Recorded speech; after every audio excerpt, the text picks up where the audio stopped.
한국은 조용히 세계를 바꾸고 있었다. 독일 언론 재벌 손녀가 한국에 와서 울면서 쓴 보고서. 여러분 상상해 보세요. 독일 최고 언론 재벌의 손녀가 한국을 비판하러 왔다가 단 7일 만에 생방송에서 울면서 한국을 변호했다면 어떨까요? 이 이야기는 정말 믿기 어려운 일이 벌어진 실화입니다. 엘리제 바우만이라는 29살 독일 여성이 한국에 대한 편견을 깨뜨리고 진실을 말하기 위해 자신의 모든 것을 걸었던 그 놀라운 7일간의 이야기를 들어보시죠. 과연 그녀에게 무슨 일이 일어났을까요? 본 영상은 개인정보 보호를 위해 스토리를 재구성한 이야기입니다. 여기서 잠깐. 여러분들의 구독과 좋아요는 대한민국의 위대함을 널리 알리는 큰 힘이 됩니다. 저는 엘리제 바우만입니다. 독일 최고 언론 재벌 바우만 그룹의 손녀죠. 아버지는 독일 공영방송 회장이고 저는 프랑크푸르터 알게마인의 인턴 기자로 일하고 있었습니다. 솔직히 말하면 엘리트 의식이 하늘을 찔렀죠. 2024년 가을 회사에서 특별한 프로젝트를 맡겼어요. 아시아 문화의 진짜 모습을 파헤치는 특집 보도였습니다. 특히 한국을 집중적으로 취재하라는 지시였죠. 그 순간 저는 속으로 웃었어요. 한국이라니 정말 쉬운 일이구나 생각했거든요.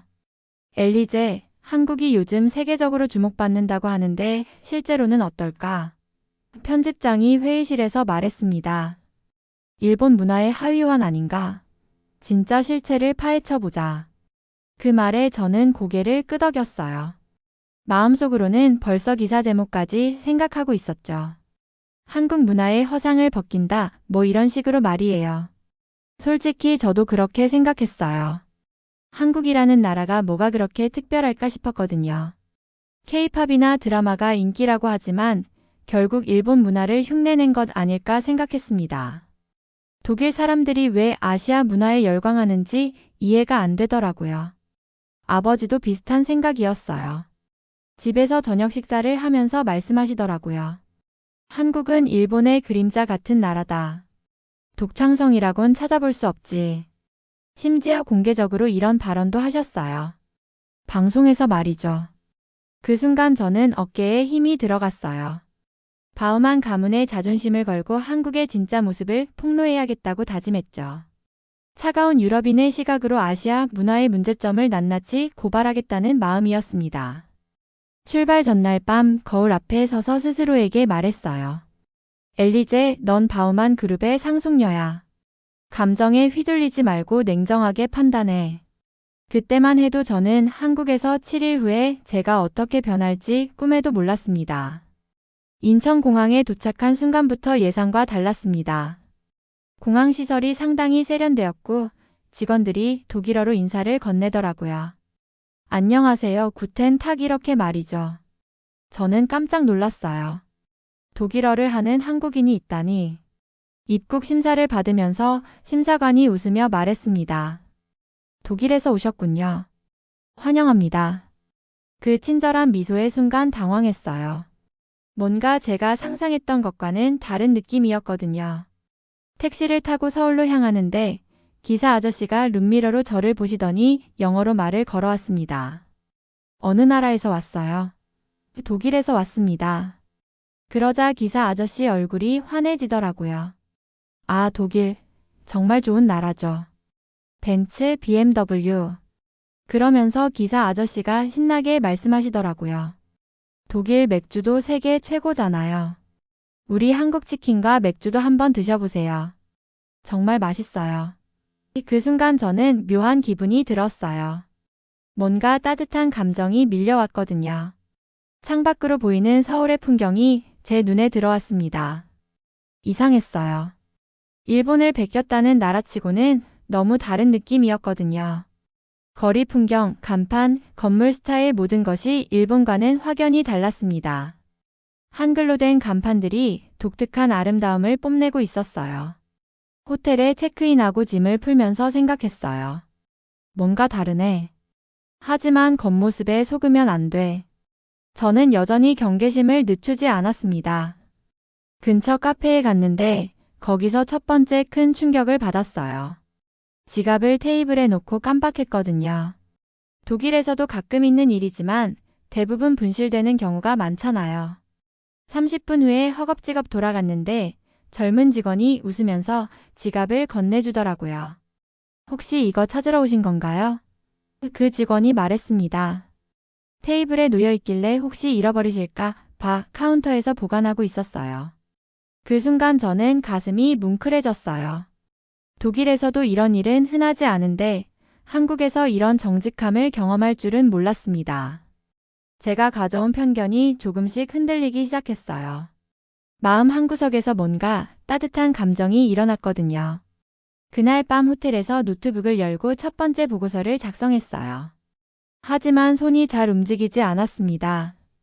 뭔가 확신이 서지 않았거든요. 다음 날부터 본격적인 취재에 들어갔습니다. 한복 대여점, 화장품 매장, 카페들을 둘러보며 일본 문화의 아류를 찾으려고 애썼어요. 하지만 찾을 수가 없었습니다. 한복 대여점에서 한복을 보는 순간 숨이 멎을 뻔했어요. 그 우아한 곡선, 색깔의 조화가 정말 아름다웠거든요. 점원이 설명해 주더라고요. 한복은 자연의 곡선미를 담고 있어요. 일본 기모노와는 완전히 다른 철학이죠. 화장품 매장에서는 더 놀라운 일이 일어났어요. 직원이 저를 보더니 독일어로 인사를 하는 거예요. 안녕하세요. 도움이 필요하시면 말씀해 주세요. 그러면서 독일어로 제품 설명을 해주더라고요. 이 제품은 한국의 전통 성분인 인삼과 녹차를 사용해서 만들어졌어요. 독일에서도 인기가 정말 많답니다. 그 직원이 자신감 있게 말했습니다. 저희 할머니 비법까지 들어가 있어요. 저는 점점 혼란스러워졌어요. 이런 독창적인 제품들이 일본의 모방이라고 할 수 있을까요? 전혀 그렇지 않았거든요. 점심시간에 들어간 작은 식당에서 더 큰 감동을 받았습니다. 할머니가 운영하는 김치찌개 집이었는데 할머니가 저를 보시더니 걱정스러운 표정을 지으시더라고요. 어머, 외국인이구나. 우리 김치 매울 텐데 괜찮겠어? 그러면서 김치를 조금 덜어서 따로 주시더라고요. 이거 먼저 맛보고 괜찮으면 더 드세요. 김치를 한 입 먹는 순간 놀랐어요. 매콤하면서도 깊은 맛이 있었거든요. 할머니가 제 표정을 보시더니 환하게 웃으시면서 반찬을 더 가져다 주시더라고요. 외국인도 우리 김치 좋아하니까 기분이 좋네. 더 드세요, 더 드세요. 그 순간 저는 가슴이 뭉클해졌어요. 할머니의 그 따뜻한 마음이 제 마음 깊숙이 들어왔거든요. 이것은 단순한 모방이 아니었어요. 한국만의 고유한 따뜻함과 정이 있었습니다. 식당을 나오면서 저는 스스로에게 물었어요. 엘리제, 정말 이것이 일본의 모방일까? 이 답은 명확했어요. 전혀 아니었거든요. 다음으로 삼성전자와 LG전자를 방문했습니다. 기술력을 확인해 보고 싶었거든요. 독일이 기술 강국이라고 자부하는데 한국 기술이 어느 정도인지 궁금했습니다. 솔직히 별 기대는 안 했어요. 삼성전자 전시장에 들어서는 순간 저는 입이 딱 벌어졌어요. 폴더블 폰이라는 신기한 기술을 처음 봤거든요. 접었다 펼쳤다 하는 마법 같은 기술이었죠. 설명을 해주던 직원이 자랑스럽게 말했습니다. 이 기술은 삼성에서 독자 개발한 거예요. 전 세계 어디서도 볼 수 없는 기술이죠. 독일에서도 이런 제품 없지 않나요? 그 말에 저는 할 말이 없었어요. 정말 독일에서도 본 적 없는 기술이었거든요. 그 순간 아버지가 독일 방송에서 했던 말이 떠올랐어요. 삼성은 일본 기술의 카피캣이다. 하지만 제가 본 것은 전혀 달랐습니다. 가슴이 두근거리기 시작했어요. 뭔가 제가 알고 있던 것과 완전히 다른 진실이 눈앞에 펼쳐지고 있었거든요. LG전자에서는 더 놀라운 것을 봤어요. 롤러블 TV라는 것이었습니다. 화면이 둘둘 말려서 보이지 않다가 리모컨 버튼을 누르면 스르르 올라오는 신기한 기술이었어요. 마치 SF 영화에서나 볼 법한 장면이었죠. 이 기술도 저희가 세계 최초로 개발했어요. 직원이 더욱 자랑스럽게 말했습니다. 혁신이란 바로 이런 거죠. 남들이 상상도 못하는 것을 현실로 만드는 것 말이에요. 연구개발센터에서 만난 엔지니어들은 다양한 국적이었어요. 독일, 미국, 일본, 인도 등 전 세계에서 온 사람들이 함께 일하고 있었습니다. 그들이 한국어로 자연스럽게 대화하는 모습을 보면서 또 한 번 놀랐어요. 독일 출신 엔지니어 한스 밀러 씨가 저에게 말했어요. 한국에서 일한 지 5년 됐는데 이곳의 혁신 속도는 정말 놀라워요. 독일보다 빠를 때가 많아요. 그 순간 저는 온몸에 전율이 흘렀어요. 혁신이란 단어가 여기서 태어나고 있었다는 것을 깨달았거든요. 제가 가졌던 모든 편견이 산산조각 나는 느낌이었습니다. 홍대에 가서 예술 대학생들을 만났습니다. 웹툰 작가, 인디 뮤지션, 패션 디자이너들과 인터뷰를 했어요. 그들의 눈빛에서 뭔가 특별한 것을 느꼈거든요. 자신감이 넘쳐 흘렀어요. 혹시 일본 문화에서 영향을 받았나요?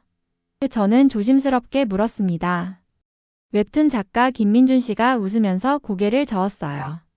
저희는 일본을 의식하지 않아요.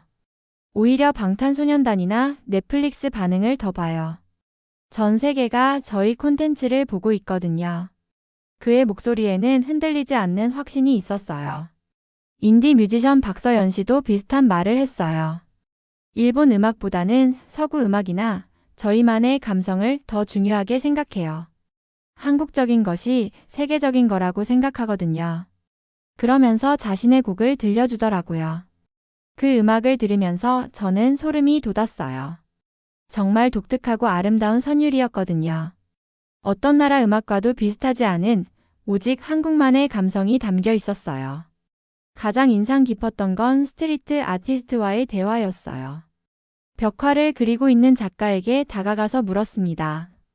이 그림 스타일은 어디서 영향 받으셨나요? 그랬더니 작가가 붓을 멈추고 저를 바라보더라고요. 그리고 잠시 생각하더니 말했어요. 그냥 제 감정이에요. 서울에서 살아가는 제 이야기를 그림으로 표현하는 거죠. 그 눈빛에서 저는 진정한 예술가의 혼을 봤어요. 그 순간 제 안에 있던 모든 편견이 무너졌습니다. 이들은 모방이 아닌 창조를 하고 있었어요. 그들만의 목소리로 세상에 외치고 있었거든요. 저는 감동으로 가슴이 벅차올랐습니다. 경복궁을 방문했을 때 역사적 진실을 알게 되었습니다. 가이드가 자세히 설명해 주더라고요. 그 설명을 들으면서 저는 점점 더 충격을 받았어요. 한글은 세계에서 가장 과학적인 문자예요. 28개 문자로 모든 소리를 표현할 수 있죠. 일본의 히라가나나 가타카나보다 훨씬 체계적이에요. 가이드가 자랑스럽게 말했습니다. 저는 깜짝 놀랐어요. 한글이 이렇게 과학적인 문자였다니. 독일어도 복잡한 문법 구조를 가지고 있는데 한글은 그보다 더 체계적이었거든요. 국립박물관에서 고려청자를 보았을 때는 정말 숨이 멎을 뻔했어요. 그 섬세한 아름다움이 어떤 도자기와도 비교할 수 없을 정도였거든요. 마치 하늘색 비단을 닮은 그 색깔에 저는 넛을 잃었어요. 고려청자는 중국에서도 최고로 인정받았어요. 일본 도자기 기술의 선생이 바로 우리 고려청자였죠. 학예사가 설명했습니다. 일본 도자기 장인들이 한국에 와서 기술을 배워갔어요. 그 말을 들으면서 저는 머리가 띵해졌어요. 제가 알고 있던 것과 완전히 반대였거든요. 한국이 일본을 따라한 것이 아니라 일본이 한국에서 배운 것이었다니. 한복체험관에서 한복을 입어보면서 더 많은 것을 깨달았어요. 한복을 입는 순간 저는 완전히 다른 사람이 된 것 같았거든요. 그 우아한 곡선이 몸에 감기면서 마음도 편안해졌어요. 한복은 자연스러운 곡선미를 중시해요. 기모노와는 전혀 다른 미학이죠. 한복 선생님이 설명해 주시더라고요. 한복은 숨을 쉬게 해주는 옷이에요. 몸과 마음을 편안하게 해주죠. 정말 그랬어요. 한복을 입고 있으니 마음이 차분해지고 평화로워졌거든요. 이런 감정은 처음 경험하는 것이었어요. 전통시장에서 만난 상인들도 인상적이었어요. 젊은 커플이 한복을 입고 조용히 셀카를 찍는 모습을 보면서 생각했어요. 이들은 과거에 머물지 않고 현재로 이어가는 살아있는 전통을 만들고 있다는 것을 말이죠. 그날 저녁 저는 혼자 한강을 걸으면서 깊은 생각에 빠졌어요. 제가 지금까지 믿어왔던 것들이 모두 틀렸다는 것을 깨달았거든요. 가슴이 아팠어요. 동시에 진실을 알게 된 것에 대한 기쁨도 있었고요. 독일 본사와 화상회의를 해야 했어요. 편집부장이 화면에 나타나더니 엄한 표정으로 말했습니다. 엘리제, 한국의 허상을 부각시킨 영상을 만들어야 해. 그래야 시청률이 나와. 사람들이 보고 싶어 하는 건 비판이야, 찬양이 아니라고. 저는 가슴이 답답해졌어요. 어떻게 제가 본 진실을 왜곡할 수 있을까요? 하지만 회사의 압력은 강했어요. 아버지한테서도 메시지가 왔어요. 엘리제, 편견을 유지해라. 그게 우리 방송국의 정체성이다. 바우만 가문의 명예를 생각해라. 그 메시지를 보면서 저는 눈물이 났어요. 호텔 방에서 혼자 있으면서 깊은 고민에 빠졌습니다. 지난 6일 동안 제가 본 것은 무엇이었을까요? 할머니의 따뜻한 마음, 젊은 예술가들의 자부심, 첨단 기술의 혁신, 아름다운 전통 문화. 이 모든 것이 거짓이었을까요? 창밖으로 보이는 서울의 야경이 아름다웠습니다. 한강이 반짝이고 높은 빌딩들이 별처럼 빛나는 그 풍경을 보면서 눈물이 흘렀어요. 제 마음도 그 야경처럼 아름다운 감정으로 가득 차 있었거든요. 진실을 묵살하면 나는 기자가 아니라 꼭두각시에 불과해. 저는 거울을 보며 스스로에게 말했어요. 거울 속에 제 모습이 낯설었어요. 7일 전에 차가운 엘리제가 아니라 따뜻한 마음을 가진 사람이 되어 있었거든요. 그 순간 결심했습니다. 내일 생방송에서 진실을 말하겠다고 말이죠. 설령 제가 모든 것을 잃는다 해도 제 양심만큼은 지키겠다고 다짐했어요. 밤새 잠을 이루지 못했습니다. 하지만 마음은 편안했어요. 옳은 일을 하기로 결심했으니까요. 다음 날 독일 시간으로 저녁 8시 수백만 명이 시청하는 생방송이 시작되었습니다. 미리 준비한 대본이 있었지만 저는 그 대본을 쓰레기통에 버렸어요. 손이 떨렸지만 마음은 확고했어요. 안녕하세요. 엘리제 바우만입니다. 저는 카메라를 똑바로 바라보면서 말했어요. 저는 지난 7일 동안 한국에서 놀라운 경험을 했습니다. 제가 가져온 편견이 모두 틀렸다는 것을 깨달았거든요. 스튜디오에서 당황하는 표정들이 보였어요. 하지만 저는 계속 말했습니다. 제 목소리가 점점 떨리기 시작했지만 멈출 수 없었어요. 한국은 일본의 모방국이 아닙니다. 오히려 독창적인 문화와 기술력으로 세계를 이끌어가고 있어요. 삼성과 LG에서 본 놀라운 기술들을 하나하나 설명했어요. 폴더블 폰, 롤러블 TV, 그 모든 혁신들을 말이에요. 그리고 한국인들의 따뜻한 마음을 이야기했어요. 할머니가 김치를 더 주시면서 웃으셨던 모습, 카페 직원이 제 지갑을 정직하게 돌려준 일, 택시기사 아저씨의 친절함까지 모든 것을 말했어요. 말하면서 저는 눈물이 났어요. K-팝과 드라마가 전 세계를 매료시키는 이유는 모방이 아니라 독창성 때문입니다. 한국은 자신만의 색깔로 세상을 바꾸고 있어요. 제 목소리가 떨렸지만 그 어느 때보다 확신에 차 있었어요. 젊은 예술가들의 자부심, 전통 문화의 아름다움, 한글의 과학성까지 모든 것을 쏟아냈어요. 마치 댐이 터진 것처럼 말이에요. 마지막에 저는 카메라를 향해 이렇게 말했습니다. 한국은 조용히 세계를 바꾸고 있었습니다. 우리가 모르는 사이에 말이에요. 저는 독일 국민으로서 그리고 기자로서 이 진실을 전하지 않을 수 없었습니다. 그 순간 제 목소리가 완전히 떨렸어요. 감정이 북받쳐 올라서 말을 제대로 할 수 없었거든요. 죄송합니다. 너무 감동받아서. 저는 손으로 눈물을 훔쳤어요. 방송이 끝나자마자 난리가 났어요. 본사 전화가 불이 났고 편집장은 화가 나서 소리를 질렀어요. 엘리제, 도대체 뭘 한 거야? 하지만 저는 후회하지 않았어요. 시청자들의 반응은 뜨거웠습니다. 댓글창이 폭발했어요. 용기 있는 기자다. 진실을 말해줘서 고맙다. 나도 한국에 가보고 싶다는 반응이 쏟아졌어요. 물론 비판적인 댓글도 많았지만 응원하는 목소리가 더 컸어요. 며칠 후 놀라운 일이 일어났어요. 한국에서 만났던 분들한테서 감사 편지가 온 거예요.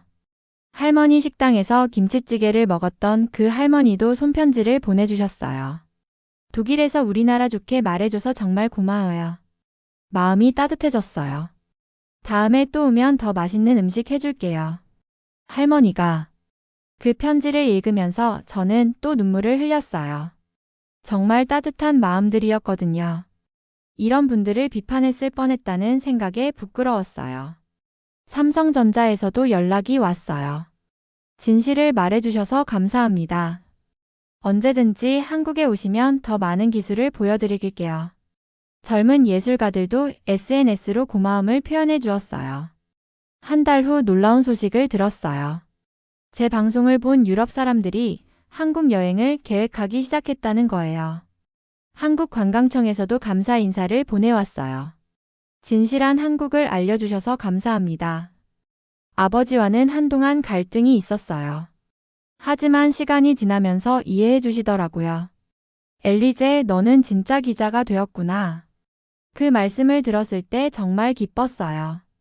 지금 저는 동아시아 문화 전문 기자로 일하고 있습니다. 유럽 사람들이 아시아 문화를 올바르게 이해할 수 있도록 돕는 일을 하고 있어요. 특히 한국 문화의 아름다움을 알리는 데 집중하고 있어요. 한국에서 보낸 7일은 제 인생을 완전히 바꿨습니다. 편견을 버리고 진실을 보는 용기를 가르쳐준 나라, 그곳이 바로 한국이었습니다. 그리고 그 나라의 따뜻한 사람들이 저를 새로운 사람으로 만들어 주었어요. 지금도 가끔 서울의 야경을 떠올려요. 한강이 반짝이던 그 밤, 저는 진짜 저 자신을 찾았거든요. 한국은 정말 조용히 세계를 바꾸고 있었습니다. 그리고 저도 그 변화의 일부가 되었어요. 여러분도 기회가 된다면 한국에 가보세요. 편견을 가지고 가더라도 상관없어요. 한국이 여러분을 바꿔줄 거니까요. 저처럼 말이에요. 오늘의 사연은 여기까지입니다.